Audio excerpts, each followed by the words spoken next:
Hi, എല്ലാവർക്കും നമസ്കാരം. ഞാൻ രഘു പി ആർ, കാസർഗോഡ് കടുമേനി. അപ്പോൾ ഞാൻ ഇന്നിവിടെ നിൽക്കുന്നത് വളരെ സന്തോഷത്തിലാണ്. കാര്യം, ഒരു പ്രിയപ്പെട്ട കുട്ടികളുടെ ഒരു കവിയെ എനിക്ക് ഓൾറെഡി അറിയാം, പക്ഷെ അദ്ദേഹത്തെ ഇന്നാണ് ഞാൻ നേരിട്ട് കാണുന്നത്. അപ്പം അതുപോലൊരു കവിയെ ഒരു വീഡിയോ എടുക്കാൻ വരാൻ പറ്റിയത് എനിക്ക് വളരെ സന്തോഷമുണ്ട്. അപ്പോൾ ആ കവി ആരായതെന്നൊക്കെ നമുക്ക് പോയിട്ട് നേരിട്ട് തന്നെ പരിചയപ്പെടാം. അപ്പോൾ എല്ലാവരും വാ. അപ്പോൾ ഇതാണ് നമ്മുടെ പ്രകാശേട്ടാ, നമസ്കാരം. അപ്പം ഈ കൂടിക്കാഴ്ച ഉണ്ടാവുമെന്ന് പോലും ഞാൻ വിചാരിച്ചതല്ല. അപ്പോൾ അതിന് എനിക്ക് നിയോഗം ഉണ്ടായി. ഇത് നമ്മുടെ അടുത്ത്, എൻ്റെ വീടിൻ്റെ അടുത്ത് ഒരു 5 കിലോമീറ്റർ മൗക്കോട് എന്ന് പറഞ്ഞൊരു സ്ഥലത്താണ്. ആളിവിടെ കുറേ വർഷമായി എന്ന് പറഞ്ഞ, പക്ഷേ ഞാൻ ഇപ്പോഴാണ് അറിയുന്നത്. കഴിഞ്ഞ കൊല്ലം നമ്മൾ കൂടിക്കാഴ്ച വേണ്ടിയതായിരുന്നു. അപ്പോൾ ഇപ്പോഴാണ് എനിക്കത് സാധിച്ചത്. അപ്പോൾ അതിനെ അതിയായി സന്തോഷിക്കുന്നു. ഇതൊരു നമ്മുടെ ഒരു കുട്ടികളുടെയൊക്കെ പ്രിയപ്പെട്ട ഒരു കവിയാണ്. ഫേസ് കാണുമ്പോൾ എല്ലാവർക്കും ഏകദേശം എല്ലാവർക്കും അറിയാമെന്ന് ഞാൻ വിചാരിക്കുന്നു. അപ്പോൾ ഇനിയിപ്പം ബാക്കി കുറച്ച് കാര്യങ്ങൾ നമുക്ക് പ്രകാശേട്ടനോട് തന്നെ ചോദിച്ചറിയാനുണ്ട്. കാര്യം എന്താ പറയേണ്ടത്, ഈ ഏകദേശം എത്ര വർഷമായി ഇപ്പം ഈ കവിയും ആ ഒരു മേഖലയും ഒക്കെ അതായിട്ട് നമ്മുടെ ഒരു നമ്മൾ സ്വന്തമായിട്ട് എഴുതിയ ഒരു കവിത അച്ചടിച്ച് വരിക, കുട്ടികളുടെ പാഠപുസ്തകത്തിൽ വരിക എന്നൊക്കെ ഒരു ഇതിലൊക്കെ എത്തി നിൽക്കുന്നു അല്ലേ? അപ്പം എന്താണ് അതിനെക്കുറിച്ച് കൂടുതലായിട്ടൊക്കെ പറയാനുള്ളത് പ്രകാശേട്ടന്?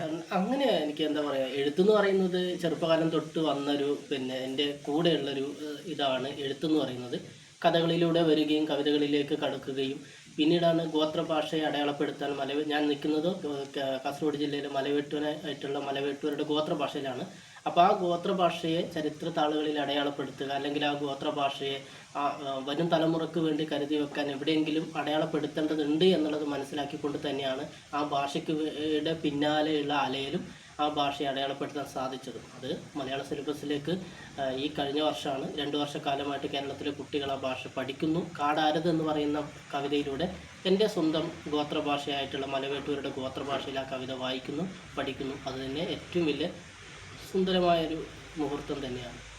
അതെന്ന് വെച്ചാൽ ഇപ്പോൾ പ്രകാശേട്ടനോട് എനിക്ക് പറയാനുള്ളത്, അത് ഏറ്റവും വലിയ വിജയിച്ചു. അതായത് പ്രകാശേട്ടൻ വിജയിച്ചു.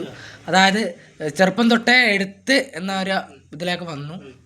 അത് പുസ്തകത്തിലേക്ക്, പിന്നീട് പുസ്തകത്തിലേക്കൊക്കെ വരിക എന്ന് വെച്ചാൽ തന്നെ പേര് ആദ്യമായിട്ട് ഒരു എന്താ പറയണ്ട, ഒരു എവിടെയോ അടിച്ചു വന്നു എന്നല്ല പറഞ്ഞത്. ആദ്യമായിട്ട് എൻ്റെ പേര് അല്ലെങ്കിൽ എൻ്റെ കവിതകൾ എഴുതുന്ന വരികൾ അച്ചടി മഷി പുരളുന്നത് വർഷം എനിക്കത്ര ക്ലിയർ ആയിട്ട് ഓർത്തെടുക്കാൻ പറ്റുന്നില്ല. ദേശാഭിമാനി എന്ന് പറയുന്ന മാസികയിലാണ് മക്ക എന്ന് പറയുന്ന കവിത ആദ്യമായിട്ട് വരുന്നത്. അതിനുശേഷം നിരന്തരമായിട്ടുള്ള കവിതകൾ ഗോത്രഭാഷയിൽ അടയാളപ്പെടുത്താൻ സാധിച്ചു എന്നുള്ളത് വലിയ സന്തോഷമാണ്. പിന്നെ ഞാൻ എടുത്തൊരു തീരുമാനമാണ്, മലവേട്ടൂരുടെ ഗോത്രഭാഷ എവിടെയൊക്കെ അടയാളപ്പെടുത്താൻ പറ്റുമോ അവിടെയൊക്കെ അടയാളപ്പെടുത്തണം എന്നുള്ളത്. അതിനുശേഷം എൻ്റെ കവിതകളിലൂടെയും കഥകളിലൂടെയും ഞാൻ ചെയ്ത സിനിമ മേഖലയിലെ പാട്ടുകളിലായാലും ഞാൻ സ്വന്തമായി ചെയ്യുന്ന മ്യൂസിക് ആൽബങ്ങളിലൂടെയാണെങ്കിലും ഇപ്പോൾ എത്തി നിൽക്കുന്നത് ഏനുകുടി എന്ന് പറയുന്ന ഒരു മലയാള മൂവിയിലേക്കാണ്. ആ ഗോത്രഭാഷയിലൂടെ തന്നെ പുറത്തിറങ്ങുന്ന ഏനുകുടി എന്ന് പറയുന്ന സിനിമയ്ക്കകത്തും എൻ്റേതായിട്ടുള്ള ഗോത്രഭാഷ, മലവേട്ടൂരുടെ ഗോത്രഭാഷ അടയാളപ്പെടുത്താൻ സാധിച്ചു എന്നുള്ളതാണ്. അപ്പോൾ എന്നെക്കൊണ്ട് പറ്റുന്ന ഒരു കടമ്പ തന്നെയാണ്, അല്ലെങ്കിൽ ഒരു കർമ്മമാണ് എൻ്റെ ഭാഷ അടയാളപ്പെടുത്തുക. അത് തന്നെയാണ് ഇപ്പോൾ ചെയ്തുകൊണ്ടിരിക്കുന്നത്. വലിയ സന്തോഷത്തോടെയാണ് ഇപ്പോൾ മുന്നോട്ടേക്ക് കടന്നു പോകുന്ന ഓരോ വഴികൾ.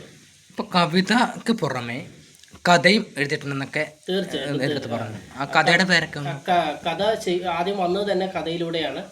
കൺമണി എന്ന് പറയുന്ന കഥ വായിച്ച ഒരുപാട് സുഹൃത്തുക്കൾ വായിച്ചിട്ടുണ്ട്. അപ്പോൾ ആ തെരുവിൻ്റെ പശ്ചാത്തലത്തിൽ നിർമ്മിച്ച കൺമണി എന്ന് പറയുന്ന കഥ വല്ലാത്തൊരു ഫീലുള്ള ഒരു കഥയാണ്. അപ്പം എന്താ പറയുക, അത്തരത്തിൽ ഒരു 15ഓളം കഥകൾ എഴുതിയിട്ടുണ്ട്. പിന്നെ ആ കഥകളൊന്നും പ്രസിദ്ധീകരിക്കാനുള്ള മാർഗങ്ങളൊന്നും നമുക്ക് ഉണ്ടായിരുന്നില്ല ആ സമയത്തൊന്നും. അപ്പം അത് പുസ്തകത്താളിൽ തന്നെ ഒതുങ്ങി നിൽക്കുന്ന ഒരു കഥയായിട്ട് ഇപ്പോഴും മാറിയിട്ടുണ്ട്. തീർച്ചയായിട്ടും എൻ്റെ ഈ ചെയ്യുന്ന ഫിലിമിൻ്റെ തിരക്കൊക്കെ കഴിഞ്ഞിട്ട് തീർച്ചയായിട്ടും ഒരു ചെറുകഥ സമാഹാരം ഇറക്കാനുള്ള ഒരു പ്ലാൻ ഉണ്ട്. അപ്പോൾ തീർച്ചയായിട്ടും എൻ്റെ കഥകളും കൂടി പ്രസിദ്ധീകരിച്ച് വരുന്നതായിരിക്കും എന്നുള്ളതാണ് ഇപ്പോൾ പറയാനുള്ളത്.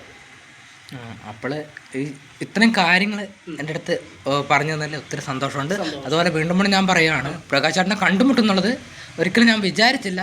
പക്ഷെ ഇത്രയും നാളും നമ്മുടെ അടുത്ത് ഈ മൗക്കോട് ഉണ്ടെന്നുള്ളതും ഞാൻ അറിയുന്നില്ലായിരുന്നു. തീർച്ചയായിട്ടും ഞാൻ മളാലിലെ സ്വദേശിയാണെങ്കിലും എനിക്ക് എന്നെ ഏറ്റവും കൂടുതൽ സ്നേഹിക്കുന്നതും ഞാൻ നിന്നതും നീ താമസിക്കുന്നതുമായിട്ടുള്ള സ്ഥലമാണ് രഘു പറയുന്ന ഈ മൗക്കോട് എന്ന് പറയുന്ന സ്ഥലം. അപ്പം നമ്മൾ രണ്ടുപേർക്കും അടുത്തടുത്ത് കാണാനും വരാനൊക്കെ എളുപ്പമുള്ള സ്ഥലമാണ്. പക്ഷെ എന്നിരുന്നാലും 2 വർഷം 3 വർഷമായിട്ട് നമ്മൾ ഇന്നേ വരെ പരസ്പരം കാണാൻ ഉള്ള സമയം നമ്മൾ കണ്ടെത്തി കാണാൻ പറ്റിയില്ല. നമ്മൾ ഇതുവരെ നമ്മൾ ഫോണിലൂടെ കാണുക എന്നുള്ള ഒരു മനുഷ്യരായിരുന്നു. ഇന്ന് നേരിട്ട് കാണാൻ പറ്റിയതിലും തീർച്ചയായിട്ടും എന്നെ കാണാൻ വന്നതിലും ഒരുപാട് സ്നേഹം. അതായത് എനിക്കതിൽ അതിയായ സന്തോഷമാണുള്ളത്. വന്ന് ഇങ്ങനെ ഒരു വീഡിയോ, താങ്കളുടെ കവിതയും ഇതൊക്കെ ഇനിയും നല്ല നല്ല പുസ്തകങ്ങളിലും ഒക്കെ വരട്ടെ. എന്തായാലും ഓൾ ദ ബെസ്റ്റ് പ്രകാശ് ചേട്ടാ. Thank you.